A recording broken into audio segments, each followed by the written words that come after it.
عاطف، آپ کا فون۔ آپ کیوں آئی باہر مشل؟ ملازمہ کے ساتھ ناشتے کی میز سمیٹتی مشل عاطف کا فون بجنے پر اسے دینے کے لیے آئی تھی، جسے دیکھ عاطف نے فکر سے اسے دیکھا تھا۔ چلیں۔ ہیلو جی، عاطف چوہان بات کر رہا ہوں، پر معاف کیجیے گا، میں نے آپ کو پہچانا نہیں۔ مشل کے کندھے پر ہاتھ رکھتے عاطف نے اسے اندر لے جاتے ہوئے کال اٹینڈ کی تھی۔ ان نون نمبر ہونے کی وجہ سے وہ مقابل کو نہ پہچانتے ہوئے پوچھ رہا تھا، کمینے مجھے بھول گیا؟ عاطف کے نہ پہچانے پر مقابل ناراضگی سے گویا ہوا تھا۔ شاویز تو؟ مقابل کی ناراضگی اور اس کا لب و لہجہ پہچانتے عاطف نے خوشی سے اسے کہا تھا، جس پر مقابل نے فقط ہنکارا بھرا تھا۔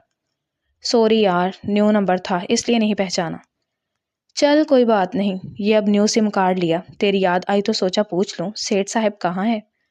شاویز کی ناراضگی سمجھتے عاطف نے ہنستے ہوئے کہا تھا، جس پر وہ مسکرا کر کہتا اسے ہمیشہ کی طرح سیٹھ کہتا بولا تھا۔ آج تو گھر پر ہوں، تو بتا کہاں ہے؟ پاکستان؟ عاطف کو اپنے دوست کے ساتھ ہنستے ہوئے دیکھ مشل نے اسے خفگی سے دیکھا تھا، جس پر وہ اسے آنکھوں میں اشارہ کرتے ہوئے شاویز سے مخاطب ہوا تھا۔ ہاں آج کل پاکستان آیا ہوا ہوں، تو بتا آ رہا ہے یا میں آ جاؤں؟ بہت دل چاہ رہا ہے تجھے دیکھنے کو عاطف جانم۔ عاطف کے پوچھنے پر زندگی سے بھرپور مسکراتے ہوئے شاویز نے شوخی سے کہا تھا۔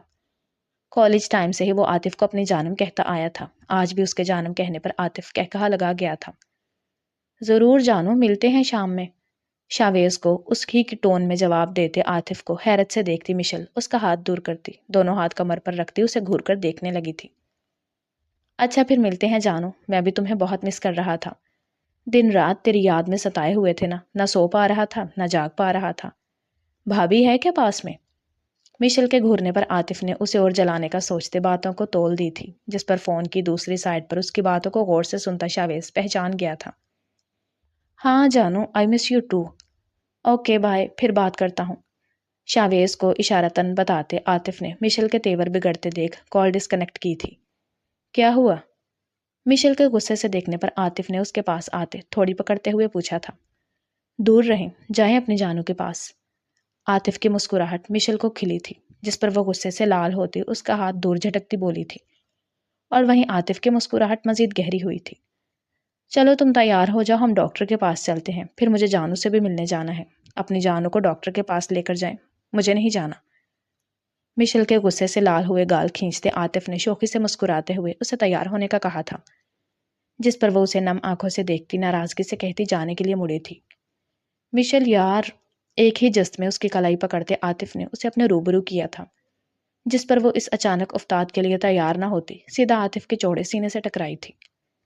یار میری جانو کا نام تو سن لو۔ مشل کی آنکھوں سے نکلتے آنسو صاف کرتا نرمی سے گویا ہوا تھا، جس پر مشل نے خفگی سے اسے گھورا تھا۔ نہیں سننا مجھے، جو بھی ہوا آپ نے مجھے دھوکہ دیا ہے۔ عاطف کی گرفت سے نکلنے کی کوشش کرتی مشل نے نم لہجے میں اسے دیکھتے ہوئے کہا تھا، جس پر عاطف کی مسکراہٹ سمٹی تھی۔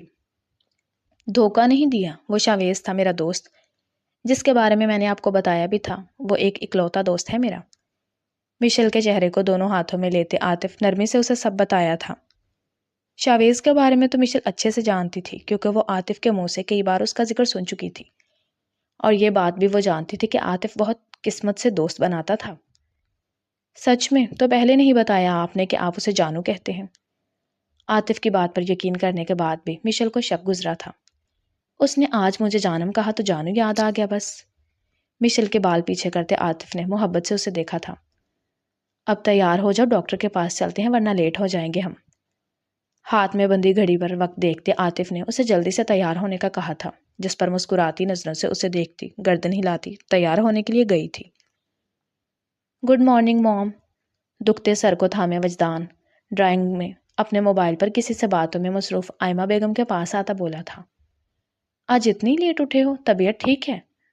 وہ جو سمجھی تھی وجدان بھی آفس گیا ہوگا، پر اسے صبح کے 10 بجے رف سے حلیے میں دیکھ کر حیران ہوئی تھی۔ جی موم، کل لیٹ سویا تھا اور آج طبیعت بھی ٹھیک نہیں ہے، سر میں ہوتی ٹیسوں کو دباتے وجدان نے آئمہ بیگم کو دیکھتے ہوئے کہا تھا۔ تو اب تمہیں آفس جانا ہے یا پھر نہیں؟ وجدان کی سرخ آنکھیں دیکھتی آئمہ بیگم نے کسی بھی جذبے سے آری لہجے میں پوچھا تھا۔ نہیں، مجھے آفس جانا ہے، آپ میرا ناشتہ بنوا دیں۔ آئمہ بیگم کا لہجہ سمجھتے وجدان انہیں ناشتہ بنانے کا کہتا جانے کے لیے کھڑا ہوا تھا۔ قسمت بری سہی، پر طبیعت بری نہیں ہے شکر کی جگہ کو شکایت نہیں مجھے، صادق ہوں اپنے قول سے میں غالب خدا گواہ، کہتا ہوں سچ کے جھوٹ کی عادت نہیں مجھے۔ آئمہ بیگم کے ناراضگی سے بخوبی واقف وجدان نے ایک نظر خاموش بیٹھی آئمہ بیگم پر ڈالتا لاؤنج سے چلا گیا تھا۔ یہ سب تمہاری وجہ سے ہو رہا ہے سہراب چوہان، اور تمہاری اس لاڈلی کی وجہ ہے، میں تمہیں کبھی معاف نہیں کروں گا۔ تم میری ماں کے ساتھ ساتھ اب میرے بھی سب سے بڑے دشمن ہو۔ آج پہلی بار ایسا ہوا تھا جب آئمہ بیگم اسے تکلیف میں دیکھنے کے باوجود اس کے پاس نہیں آئی تھی، اور ان سب کا ذمہ دار وہ افق اور سہراب چوہان کو ٹھہراتا ایک اور عزم لیتا اپنے موبائل پر افق کا نمبر ڈائل کرنے لگا تھا، جس کے جواب میں اسے صرف ناکامی ملی تھی۔ جب ہی وہ فون غصے سے بیڈ پر پھینکتا فریش ہونے کے لیے بڑھا تھا۔ ہیلو نوفل، میں نے تجھے ساری ڈیٹیلز کا کہا تھا، کب تک ہوگا میرا کام؟ ایک کام نہیں کر سکا تو؟ فریش ہو کر نکلتا وجدان نوفل کا نمبر ڈائل کرتا، اپنا غصہ نوفل پر نکالتا ہوا غصے سے گویا ہوا تھا۔ یار صبر رکھ، تیرے کہنے کے حساب سے میں کافی کچھ پتا کر چکا ہوں، پر تجھے پتا ہے سالوں پرانی معلومات نکالنے میں وقت لگتا ہے۔ وجدان کے غصہ کرنے پر نوفل نے اسے تحمل سے کام لینے کا کہتے دیری کی وجوہات بتائی تھی۔ ٹھیک ہے، جیسے بھی کر، مجھے 2 دن کے اندر ہی سب معلومات چاہیے اب، اور دیر نہیں کر سکتا میں۔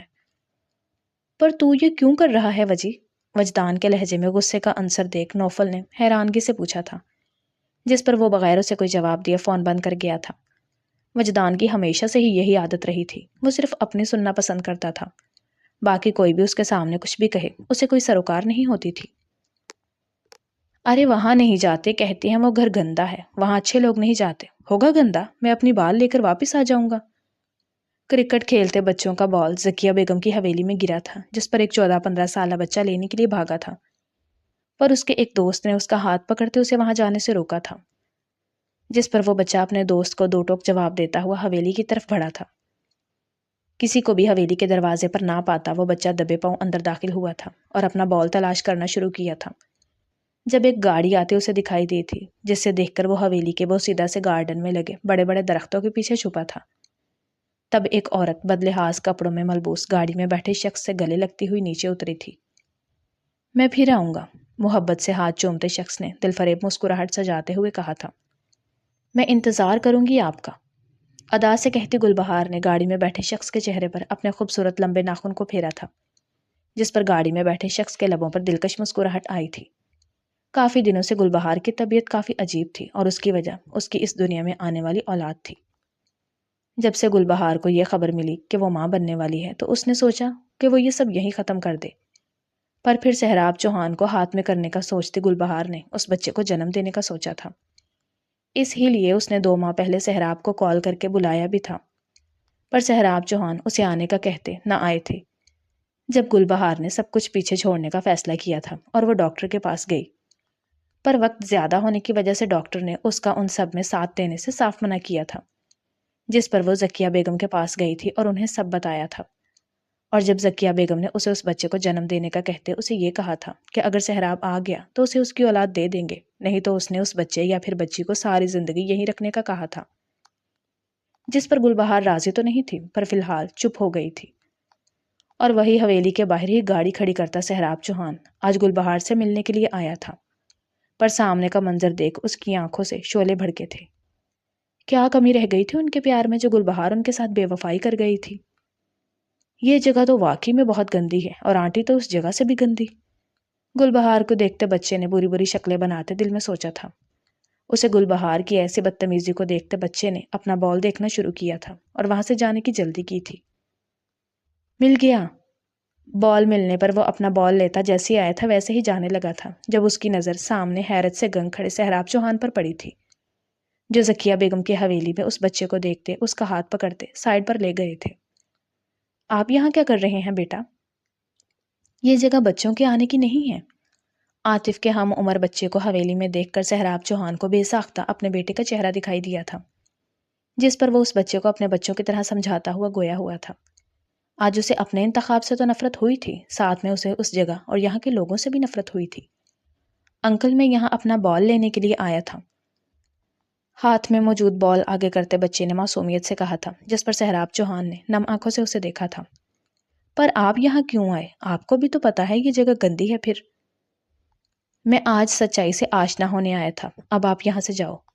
گرے کاٹن کے سوٹ میں ملبوس سہراب چوہان کو دیکھتے اس بچے نے سوال کیا تھا، جس پر وہ ایک نظر سامنے چہک چہک کر بات کرتے گلبہار کو دیکھتے گویا ہوئے تھے، جس پر وہ بچہ گردن ہلاتا ہوا وہاں سے بھاگا تھا۔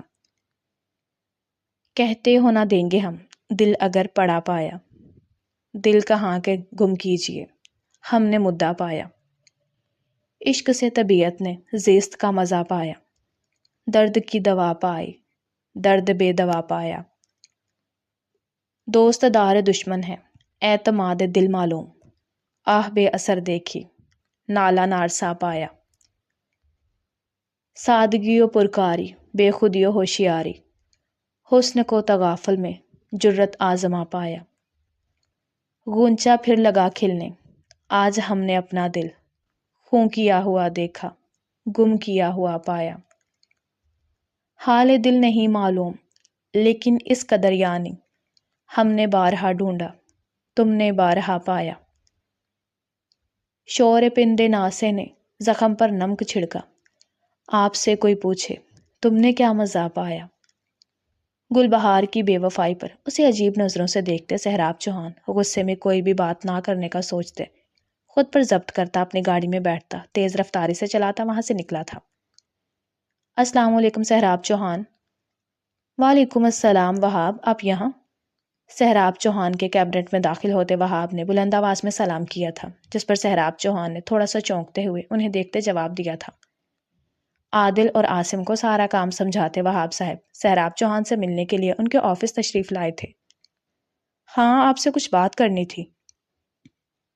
1-1.5 ماہ میں سہراب اور وہاب کی کافی اچھی بات چیت ہو گئی تھی۔ جی جی بیٹھیں، 2 کافی بھیج دیں۔ وہاب صاحب کو بیٹھنے کا کہتے سہراب چوہان نے کافی کا آرڈر دیا تھا۔ کیا بات کرنی ہے؟ بچوں سے کام میں کوئی غلطی ہوئی کیا؟ وہاب صاحب کو خاموش دیکھ سہراب صاحب نے پریشانی سے پوچھا تھا۔ نہیں نہیں، ایسی کوئی بات نہیں ہے، ماشاءاللہ بہت قابل بچے ہیں۔ سہراب صاحب کو پریشان ہوتے دیکھ وہاب ریاض نے مسکرا کر کہتے پانی کا گلاس اٹھایا تھا۔ پتہ نہیں آپ کو کیسا لگے گا جو بات میں کرنے والا ہوں۔ وہ جھجکتے ہوئے گویا ہوئے تھے۔ پانی پی کر گلاس ٹیبل پر رکھتے ہوئے وہاب صاحب انہیں کچھ ٹھیک نہیں لگے تھے۔ آپ آرام سے بات کریں، جس پر سہراب صاحب نے دوستانہ لہجے میں انہیں آرام سے بات کرنے کا کہا تھا۔ دیکھیں سہراب، میری ایک خواہش تھی جس کا اظہار میں آج آپ کے سامنے رکھنے آیا ہوں۔ سہراب صاحب کے دوستانہ لہجے پر وہاب صاحب کو تھوڑا حوصلہ ہوا تھا۔ وہ جو سمجھے تھے سب بہت آسان ہے، پر اب انہیں سب بہت مشکل امر لگا تھا۔ جی کہیں، آپ بے جھجک ہو کر کہیے وہاب صاحب، آ جائیں۔ وہاب صاحب کی جھجک سمجھتے سہراب چوہان نے انہیں تفصیلی بات کرنے کا کہا تھا۔ جب ڈور پر ہوتی نوک پر وہ اندر آنے کی اجازت دے گئے تھے۔ سر کافی ہے۔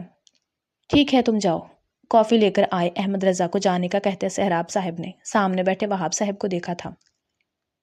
سہراب، میں ہماری اس پارٹنرشپ کو رشتہ داری میں بدلنا چاہتا ہوں۔ مطلب میں سمجھا نہیں۔ کافی کے مگ کو دیکھتے ہوئے وہاب صاحب نے خود میں حوصلہ پیدا کرتے آرام سے ساری بات کی تھی، جس پر سہراب چوہان جو پارٹنرشپ ختم کرنے کا سمجھ رہے تھے کہ اچانک سے رشتہ داری والی بات پر وہ حیران ہوئے تھے۔ مطلب میں چاہتا ہوں کہ آپ کی بیٹی میری بیٹی بن جائے۔ میں دل سے اسے اپنی بیٹی بنانا چاہتا ہوں، اور میرے خیال سے بچے بھی یہی چاہتے ہیں، مطلب وجدان بھی افق بیٹی کو پسند کرتا ہے۔ سہراب چوہان کی حیرانگی سے کھلی آنکھیں دیکھ وہاب صاحب نے انہیں ساری بات بتاتے وجدان کے دل کا حال بھی بتا دیا تھا، جس پر سہراب چوہان چپ ہوئے تھے۔ کیا دل کی باتیں ایسی بھی پوری ہوتی ہیں؟ وہاب صاحب کی بات سہراب چوہان کو اندر ہی اندر خوش کر گئی تھی، جس کا اثر ان کے چہرے پر بھی نمایاں تھا۔ اگر آپ کو اچھا نہیں لگا تو میں معذرت خواہ ہوں سہراب صاحب۔ نہیں نہیں وہاب صاحب، ایسی کوئی بات نہیں، مجھے خوشی ہوئی آپ کی بات سن کر۔ سہراب چوہان کو خاموش دیکھ وہاب صاحب نے معذرت کی تھی، جس پر سہراب چوہان نے انہیں ایسا کرنے سے روکتے خوشی کا اظہار کیا تھا۔ لیکن میں افق کی مرضی کے بغیر کوئی جواب نہیں دے سکتا، اس کے لیے میں آپ سے معذرت خواہ ہوں۔ وہاب صاحب کو مسکرا کر کہتے سہراب چوہان نے انہیں افق سے اس کی رضامندی پوچھنے کا کہتے معذرت کی تھی۔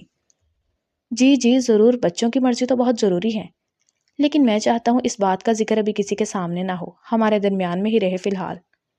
جی بالکل، آپ کافی لیں۔ سہراب چوہان کی بات سے متفق ہوتے وہاب صاحب نے یہ بات اپنے درمیان میں رکھنے کا کہا تھا، جس پر مثبت میں گردن ہلاتے سہراب چوہان نے انہیں کافی پینے کا کہا تھا، جس پر وہ مسکرا کر گردن ہلاتے کافی کا مگ اٹھا گئے تھے۔ کافی پیتے سہراب چوہان اور وہاب ہاشمی دونوں کے لبوں پر اپنے بچوں کی خوشی کا سوچتے ہوئے میٹھی سی مسکراہٹ تھی۔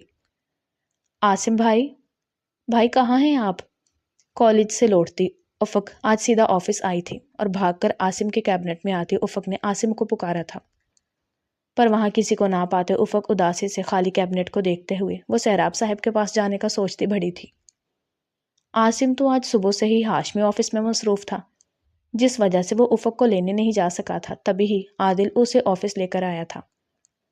عاصم کہاں؟ وجدان جو عاصم کو ہی دیکھنے کے لیے آیا تھا پر کیبنٹ میں کھڑی افق کو دیکھ کر وہ تھما تھا۔ تم یہاں؟ مطلب آپ یہاں؟ وجدان کو آفس میں دیکھ کر افق کو حیرت کا جھٹکا لگا تھا، جس پر وہ اسے بے تکلفانہ انداز میں کہتی بولی تھی، پھر خود ہی اپنی غلطی کی صحیح کرتی وہ اسے اپنی طرف بڑھتے دیکھ کر گویا ہوئی تھی۔ عجیب لوگ ہیں میری تلاش میں مجھ کو وہاں پہ ڈھونڈ رہے ہیں جہاں نہیں ہوں میں۔ افق کی آنکھوں میں دیکھتے وجدان کیبنٹ لاک کرتا شوخی سے کہتا اس کی طرف بڑھا تھا، نہیں میں آپ کو نہیں عاصم بھائی کو ڈھونڈ رہی تھی۔ وجدان کو اپنی طرف بڑھتے ہوئے دیکھ افق نے قدم پیچھے لیے تھے، پر میں تو صبح سے تمہیں ہی ڈھونڈ رہا تھا۔ وجدان قدم با قدم افق کی طرف بڑھتا وجدان گمبھیر لہجے میں کہتا افق کے بہت قریب پہنچا تھا۔ جب افق اس سے دور ہونے کے لیے پیچھے ہوئی تو دھڑام سے ریوالونگ چیئر پر گری تھی۔ نام لیتی ہو بدتمیز میرا، تم مجھے آپ کیوں نہیں کہتی؟ چیئر کے ارد گرد ہاتھ رکھتا وجدان تھوڑا جھکا تھا، جس پر افق نے سختی سے آنکھیں بند کی تھی۔ دور ہٹیں پلیز۔ وجدان کی گرم سانسیں اپنے چہرے کے قریب محسوس کرتی افق نے گھبراتے ہوئے اسے کہا تھا، کیوں؟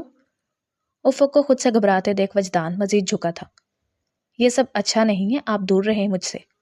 وجدان کے سینے پر ہاتھ رکھتی افق نے اسے دور کرنا چاہا تھا، جس پر وجدان اس کی بات کا مطلب سمجھتا سیدھا ہوتا افق کے خوبصورت چہرے کو دیکھ کر مسکرایا تھا۔ چلو پھر نکاح کرتے ہیں، پھر تو صحیح رہے گا۔ اچانک سے افق کا ہاتھ پکڑتے وجدان نے اسے اپنے ساتھ کھینچا تھا۔ کیا کر رہے ہیں آپ؟ وہی جو تم چاہتی ہو میں چاہتا ہوں، افق کے پوچھنے پر محبت پاش لہجے میں کہتا وجدان افق کو حیران کر گیا تھا۔ کوئی دیکھ لے گا، ہاتھ چھوڑے میرا۔ گڑیا؟ وہ جو وجدان سے اپنا ہاتھ چھڑوانے کی کوشش میں ہلکان تھی کہ اچانک سے کیبنٹ میں آتے عادل نے اسے پکارا تھا، پر سامنے کھڑے وجدان کو دیکھ کر وہ چپ ہوا تھا۔ عادل کو دیکھتے ہی وجدان برق رفتاری سے افق کا ہاتھ چھوڑتا تھوڑے فاصلے پر ہوا تھا۔ جی بھائی چلیں، میں پاپا سے گھر پر مل لوں گی۔ ایک نظر وجدان کو دیکھتی افق عادل کا ہاتھ پکڑتی ہوئی اسے اپنے ساتھ باہر لے گئی تھی۔ خیریت ہے، آج جلدی واپس آ گئے آپ؟ صبح آفس کے لیے گئے سہراب چوہان آج جلدی گھر واپس آئے تو مہرین نے تعجب سے انہیں دیکھتے ہوئے پوچھا تھا، جس پر وہ کوئی بھی جواب دیے بغیر لاؤنج میں رکھے صوفے پر بیٹھے تھے۔ طبیعت ٹھیک ہے نا سہراب؟ سہراب صاحب کی جب سے پریشان ہوتی مہرین اس کے پاس بیٹھتی بولی تھی۔ سہراب کیا ہوا ہے؟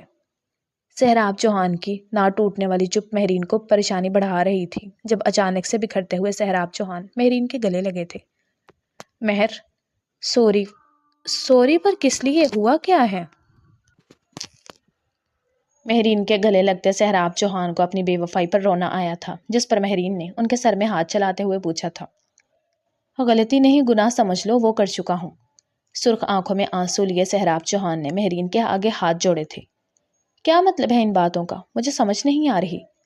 سہراب چوہان کو روتے ہوئے دیکھ مہرین کی آنکھیں بھی بھر آئی تھی، تبھی ہی وہ نم آنکھوں سے اسے دیکھتی پوچھ رہی تھی، پر دل کو کچھ بہت برا ہونے کے ڈر نے ڈرا دیا تھا۔ بے وفائی کر گیا میں۔ مہرین کی ناراضگی کا سوچتے ہوئے سہراب چوہان کی زبان لڑکھڑائی تھی۔ سہراب کیا کیا ہے آپ نے؟ سہراب چوہان کے بندھے ہوئے ہاتھ دیکھ مہرین نے اسے دیکھتے ہوئے پوچھا تھا، جس پر سہراب چوہان نفی میں گردن ہلاتا ہوا وہاں سے گیا تھا۔ رکیں سہراب۔ سہراب چوہان کو جاتے دیکھ مہرین نے روکنے کی کوشش کی تھی، پر وہ اس کی کوئی بھی بات سنے بغیر سیڑھیاں چڑھتا خود کو کمرے میں بند کر گیا تھا۔ Be B G? ملازمہ جو مہرین کے کہنے پر سہراب چوہان کے لیے پانی لے کر آئی تھی، پر خاموشی سے روتی مہرین کو دیکھ کر وہ پریشان ہوتی اس کے پاس آئی تھی۔ کچھ نہیں زرینہ، یہ پانی تم مجھے دو، میں لے جاؤں گی، تم جاؤ۔